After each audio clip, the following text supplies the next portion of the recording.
इस समय जी टीवी के संस्थापक सुभाष चंद्रा खुद हमारे साथ इस स्टूडियो में मौजूद हैं, जो आज आपको जी टीवी की इस नई जंग, इस नई लड़ाई, इस नए युद्ध के बारे में आपको बताएंगे। सुभाष जी, आपका बहुत बहुत स्वागत है। धन्यवाद, और आप सभी दर्शकों का भी बहुत बहुत नमस्कार। 1992 में आपने इस चैनल को लॉन्च किया था और उसके बाद भारत की कई पीढ़ियां इसे देखते देखते बड़ी हुई। आज उसी जी टीवी पर एक विदेशी कंपनी का खतरा मंडरा रहा है। आप इस पूरे प्रकरण को कैसे देखते हैं? सुधीर जी, ये खतरा तो पहले भी मंडराया था। क्या है कि जी टीवी एक ऐसे समय में लॉन्च हुआ, शुरू हुआ 1992 में, जब हमारे देश में दूरदर्शन केवल एकमात्र चैनल था। और दूरदर्शन की अपनी एक बाधाएं, उनकी अपनी एक मर्यादा होती है। उनको पब्लिक सर्विस ब्रॉडकास्टर का काम करना पड़ता है, इसलिए वो एंटरटेनमेंट के क्षेत्र में बहुत कम प्रोग्राम दिखाते थे, तो जगह खाली थी। इसलिए जी टीवी 1992 में आया, उसने उस जगह को भर दिया और ये एक ऐसी चीज़ बन गई, मैं कहता हूँ, जो कि आज अगर 10 लाख करोड़ रुपया भी कोई खर्च करे, और मैं बड़ी जवाबदारी से ये बात कह रहा हूँ, 10 लाख करोड़ रुपया भी कोई खर्च करे तो ये वापस रिक्रिएट नहीं हो सकता। इसके ऊपर जो हमले की बात है, मैं 1 मिनट में कहता हूँ आपको, क्योंकि इस नेटवर्क को देख के अपने देश की 3-4 जनरेशन बड़ी हुई है पिछले 30 साल में। सब ने इसको प्यार दिया है। आज भी हमारे यहाँ बम्बई में एक गोडाउन है जहाँ वो पेपर फैक्ट्री थी, वहाँ पे आज भी 10 करोड़ चिट्ठियाँ 1992 से लेकर 1995-96 तक की पोस्ट कार्ड पड़े हुए हैं। तो ये चैनल मेरा चैनल नहीं है, ये चैनल इन्वेस्को का नहीं है, ये चैनल देश के, भारत के 2.5 लाख शेयर होल्डर्स का चैनल है। इसके ऊपर विदेशियों का अटैक 1994 में भी हुआ। 1994 यानी 2 साल केवल हुए थे। उस समय मुझे $500 मिलियन ऑफर किए गए एक विदेश के मीडिया बैरन के माध्यम से। मैंने उस समय भी उसको कहा था कि India is not for sale. तो आज भी ऐसी कुछ स्थिति बनती दिख रही है। तो मैं ये कहता हूँ कि आज इन्वेस्को एक शेयर होल्डर है, मालिक नहीं है। और आई एम श्योर आज आपके इस कार्यक्रम को वो देख रहे होंगे, तो उनसे भी मेरी प्रार्थना है कि वो शेयर होल्डर की तरह से व्यवहार करें, ना कि एक मालिक की तरह से व्यवहार करें। और यदि और जो शेयर होल्डर हैं, जो रियल मालिक हैं 2.5 लाख लोग, उनको निर्णय करने दें। तो आपके हिसाब से आज जी टीवी का मालिक कौन है? 2.5 लाख शेयर होल्डर, पब्लिक। इस जी एंटरटेनमेंट नेटवर्क के मालिक आज कोई अकेला व्यक्ति नहीं है। 2.5 लाख शेयर होल्डर हैं। इस देश के 90 करोड़ व्यूअर जो रोज़ जी टीवी को देखते हैं, जी नेटवर्क के किसी न किसी एंटरटेनमेंट चैनल को देखते हैं, वो मालिक हैं। इसके 90 करोड़ भारत में और 60 करोड़ विदेशों में लोग रोज़ इसको देखते हैं। वो 150 करोड़ लोग मालिक हैं इसके। तो इसलिए इसका कोई मालिक नहीं है। मैं भी मालिक नहीं हूँ, पुनीत गोयनका भी मालिक नहीं है। जी, आप लगातार ये बात कह रहे हैं कि इन्वेस्को को अपनी मंशा पहले साफ करनी चाहिए। इससे आपका क्या मतलब है? मेरा ये कहना है कि इन्वेस्को एक, मुझे पहले तो उनका पता नहीं है स्ट्रक्चर क्या है। ओपनहाइमर जो शुरू में जिसके लोगों ने बात की थी, वो तो हमें समझ में आता था ये अमेरिकन फंड है। ये जो फंड है जिसने OFC चाइना फंड LLC कुछ ऐसा नाम है, हमें इसका पहले तो समझ में नहीं आ रही कि ये चाइना का फंड है कि कहाँ का फंड है। दूसरा, वो तो चलाने वाले नहीं हैं। इतने बड़े मैमथ नेटवर्क को एक प्राइवेट इक्विटी का व्यक्ति चला नहीं सकता। तो ज़रूर कोई ना कोई उनके पीछे है, जिस कारण से, जो आपने पहले, मैं आपके कार्यक्रम में सुन रहा था, आपने कहा कि वो बोर्ड ऑफ डायरेक्टर बदलना चाहते हैं, पुनीत गोयनका को बदलना चाहते हैं। वो नहीं है। वो इस कंपनी को टेक ओवर करना चाहते हैं।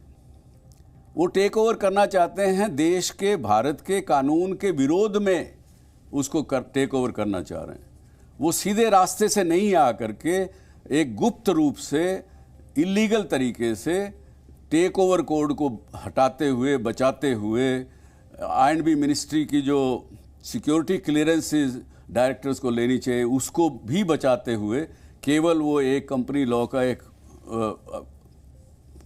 प्रावधान है, उसके पीछे छुपकर इस कंपनी को हथियाना चाहते हैं, हड़पना चाहते हैं। जी, तो जो जील यानी जो जी टीवी है, जील का जो बोर्ड है उस पर आज किसका कंट्रोल है? उस बोर्ड पर किसी का कंट्रोल नहीं है। आज 6 बोर्ड मेंबर हैं, 7वां पुनीत गोयनका है। वो इस विषय में वो पार्टिसिपेट भी नहीं कर सकता। 6 के 6 बड़े इज्जतदार डायरेक्टर हैं, उन्होंने अपना इंडिपेंडेंट निर्णय वो लेते हैं। आज एक प्रश्न उठ रहा है कि आप ईजीएम बोर्ड क्यों नहीं होने देता? ये भाई उन बोर्ड से पूछो। बोर्ड इंडिपेंडेंट है, उन्होंने अपने लीगल एडवाइज़र अपॉइंट कर रखे हैं, उन्होंने सुप्रीम कोर्ट के जजों से राय ली है। उनको ये बताया गया है, जो मुझे पता लगा है, कि ये जो रिक्विजिशन इन्वेस्को की तरफ से आई है वो इल्लीगल है। इल्लीगल रिक्विजिशन के ऊपर बोर्ड का एक ड्यूटी बन जाती है, ड्यूटी बाउंड है बोर्ड। अगर वो गलत है तो वो शेयर होल्डर के सामने वो चीज़ को प्रस्तुत ना करें, बल्कि उसको एक्सपोज करें। ये उनकी ड्यूटी है, ये कानूनन बात है। कानून में लिखा हुआ है कि अगर एक्विजिशन ऐसा कोई अगर इल्लीगल है, उसमें कमियां हैं, अगर वो कानून के विरोध में है, तो उसको वो नकारें। बोर्ड का इंडिपेंडेंट निर्णय है। पुनीत गोयनका का, मेरा, किसी का भी उसके ऊपर कोई अधिकार नहीं है। जी, आज जब हम रिसर्च कर रहे थे दिन में इन्वेस्को के बारे में, तो हमने देखा कि इन्वेस्को कोई आज का इन्वेस्टर नहीं है, काफ़ी पुराना इन्वेस्टर है।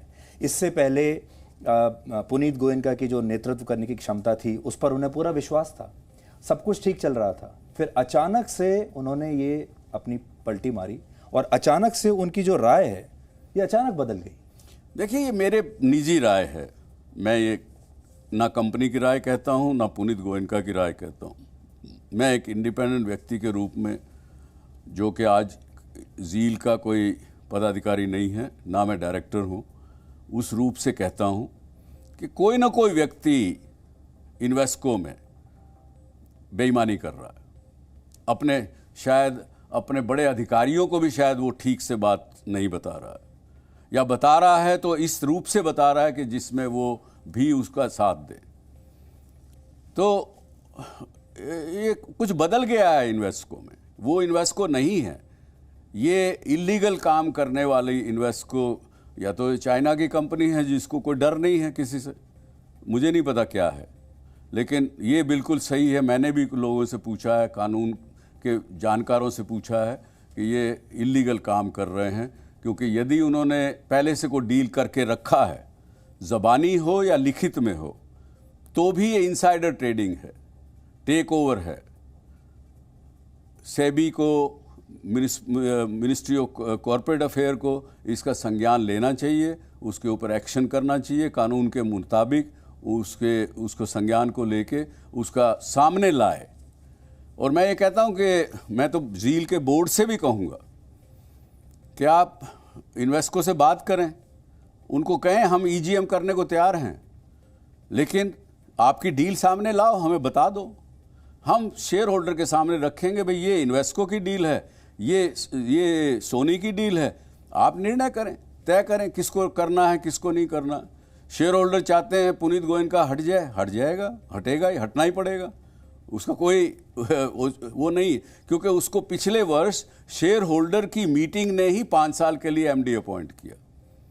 जी, इन्वेस्को ये कहता है कि मैं 18% का शेयर होल्डर हूँ, लार्जेस्ट शेयर होल्डर हूँ मैं, और मुझे पूरा अधिकार है कि मैं ईजीएम बुलाऊं, और जील का जो बोर्ड है वो बीच में आ रहा है, वो ईजीएम नहीं बुलाने दे रहा है। ये एक इंप्रेशन क्रिएट करने की कोशिश हो रही है। ये गलत इंप्रेशन क्रिएट करने की कोशिश हो रही है, और शायद हो सकता है इसी कारण से मुझे आज मीडिया के सामने आना पड़ा, क्योंकि इंप्रेशन तो क्रिएट किए जा सकते हैं, क्योंकि वो इन्वेस्को जो है वो डॉलर में डील करता है, हम रुपए में डील करते हैं।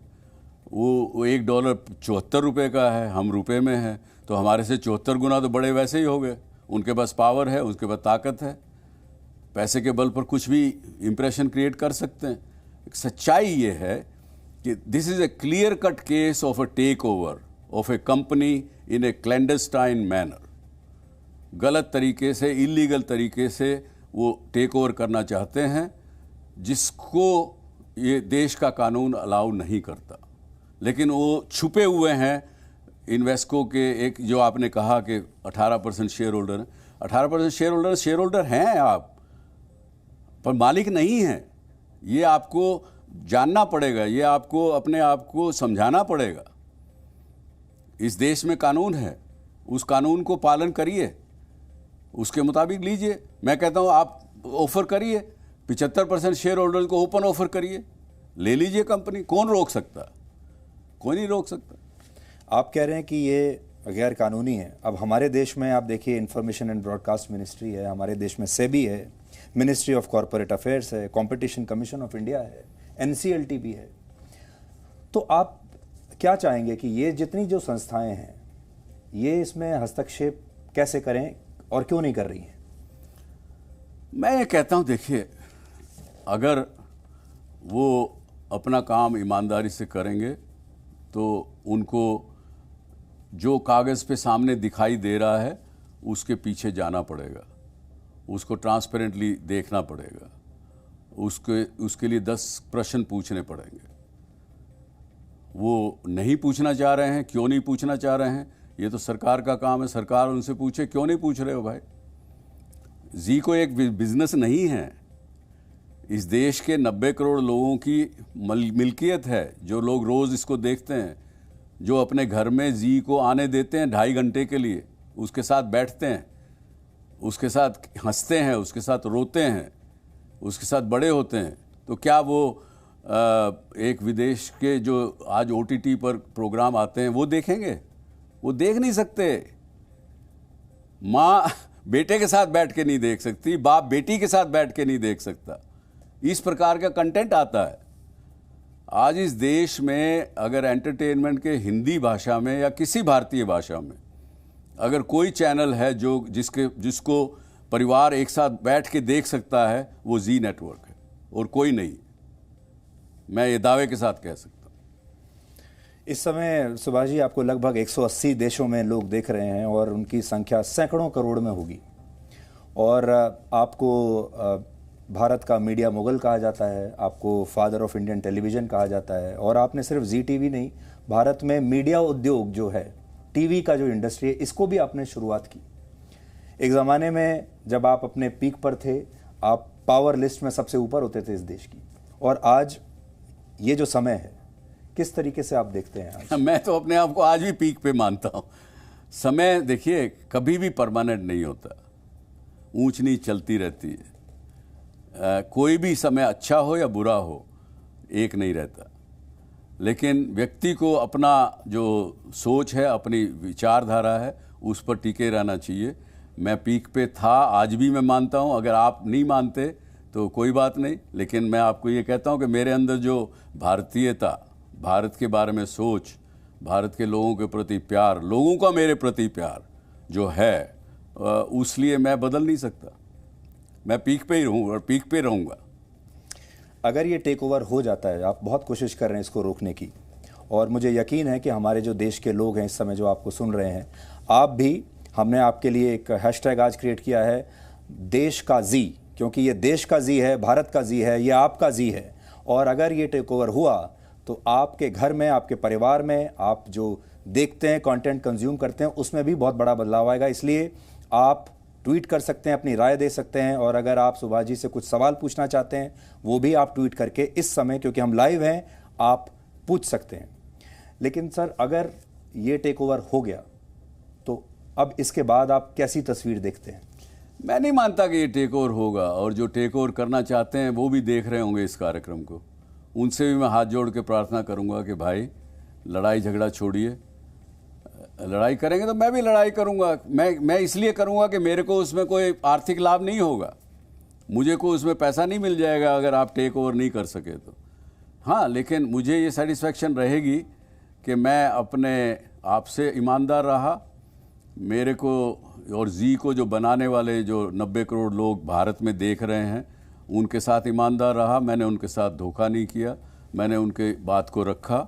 और इसको सोचते हुए उनसे यही प्रार्थना करूंगा कि आप टेक ओवर करना चाहते हैं तो आइए, खुशी से टेक ओवर करिए, ओपन ऑफर करिए, 75% शेयर होल्डर को दीजिए।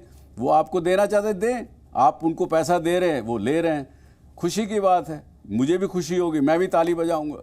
मैं भी शायद 2-4% शेयर जो हमारे परिवार के पास है वो भी मैं आपको दे दूंगा, कोई दिक्कत नहीं है। लेकिन ये गैर कानूनी तरीके से हथियाने की आप सोच रहे हैं, ना तो ये होगा, ना होने देंगे। ये देश नहीं होने देगा जी, इस देश की सरकार नहीं होने देगी। आप तो इस चैनल के संस्थापक हैं और आपने खून और पसीने से और पैशन से इस कंपनी की स्थापना की, और आज के जो निवेशक हैं वो ईस्ट इंडिया कंपनी की तरह हर चीज़ को डॉलर में तोलते हैं। तो इसको आप एक बिजनेस डील की तरह मानते हैं, या ये it makes you very sad also?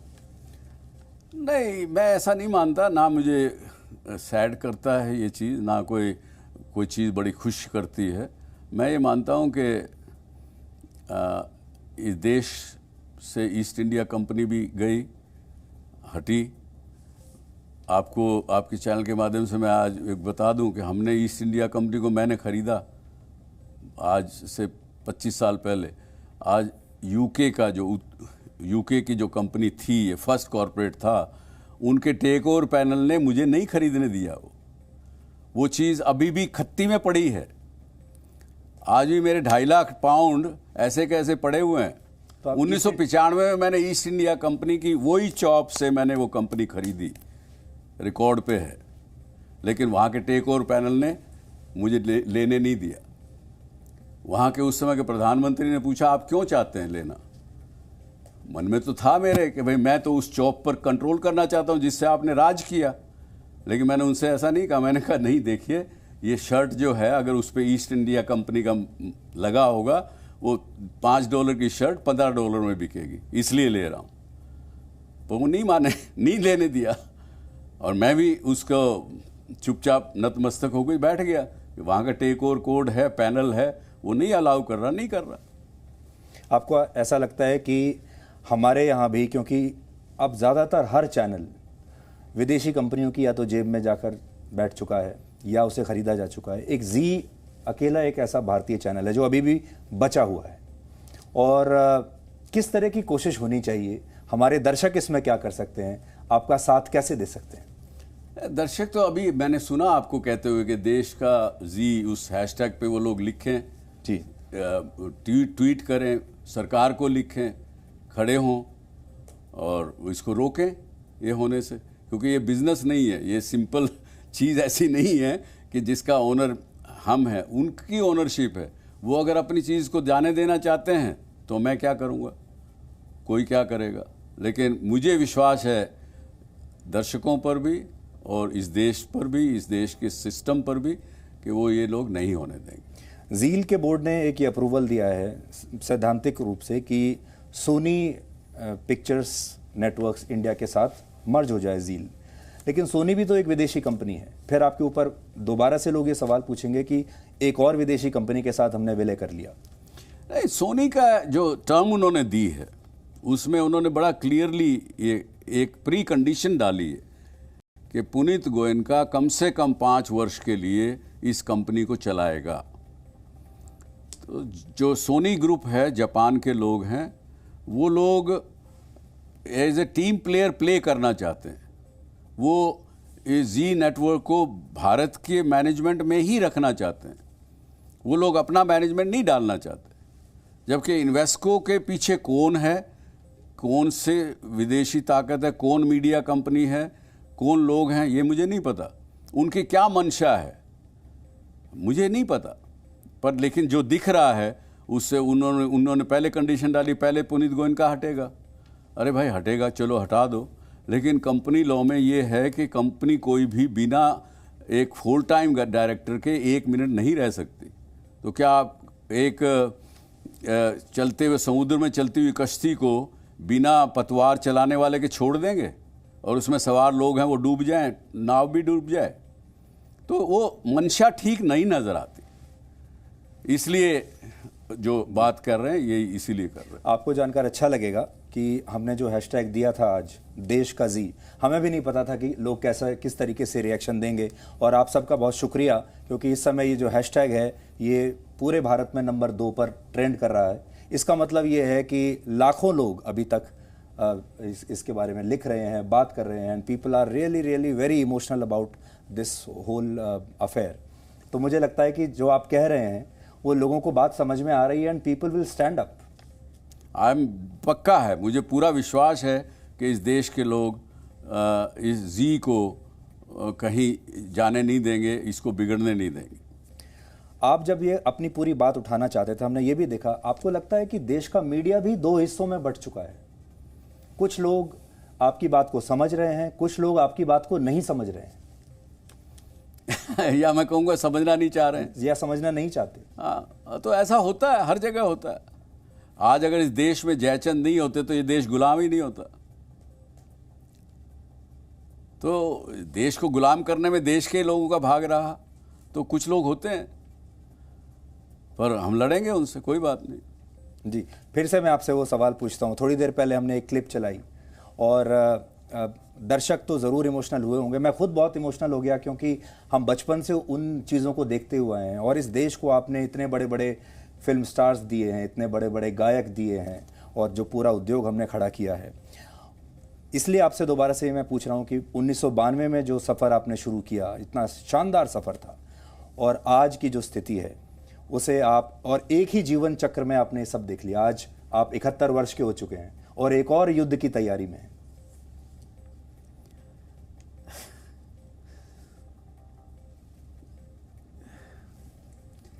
Sudhir, इस बात को हम ज़्यादा ना करें तो ठीक है, ये भावुकता का विषय है, पर मैं भावुक ना होते हुए मैं आपको ये कहूँगा कि एक चीज़ क्रिएट हो गई। एक समय था, दस्तूर था, वैकेंसी थी, बन गया। आज मैं भी चाहूँ तो ये क्रिएट नहीं कर सकता, क्योंकि आज जो मैंने आपको बताया कि इतने करोड़ों पोस्ट कार्ड जी को लिखे जाते थे, जी का नाम का मतलब क्या है, ZEE का, ये लोगों ने दिया है। लोगों ने अपने खून से चिट्ठियां लिखी हैं जी को, जब अप्रिशिएट भी किया है।